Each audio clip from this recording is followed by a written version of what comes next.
I have served you faithfully. Have you? Or have you used me as a tool with which to grasp at your stolen inheritance?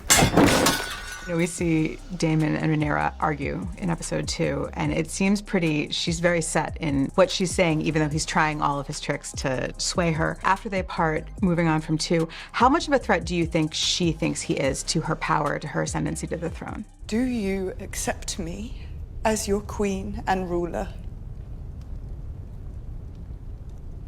Or do you cling even now to what you think you lost? I think that's something that Rhaenyra has probably been wrestling with since she ascended the throne, and I think the fact that Luke was murdered and that she left to either exact vengeance or find his body or just absent herself from the council so that she doesn't make a rash decision that she later regrets. I think it's interrupted a bit of the argument that was clearly going on between Daemon and Rhaenyra that we saw in episode 10 of the first season, where he actually put his hands on her in a really disturbing way because he felt like he had been kept out of the loop with Viserys and the secret of the Song of Ice and Fire. And I don't think any of that has been resolved. I think it was just put on hold because Luke died.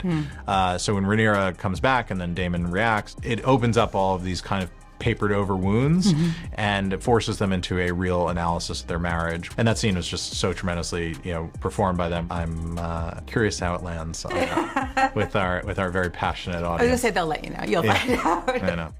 Ryan Condal yesterday said that the argument we see in episode 2 between Rhaenyra and Daemon is almost an extension of the one that we saw when he grabbed her throat at the end of season 1. Is that also your way of thinking? And then in that, how much of his anger is because she's really put her finger on the fact that he would like the power to go to him? Yeah, I mean, is it an extension?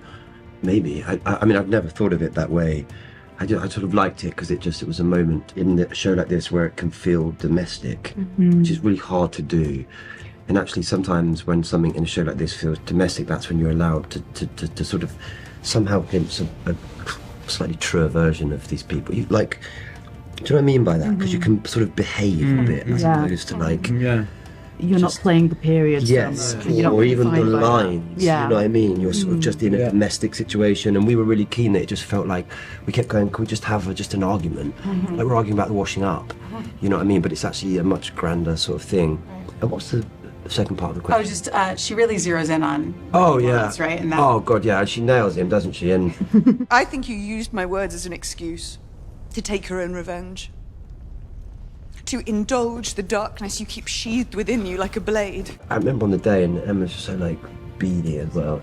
Stop staring me down, man. Look, I think by that point he's pretty sheepish. I mean, I say sheepish,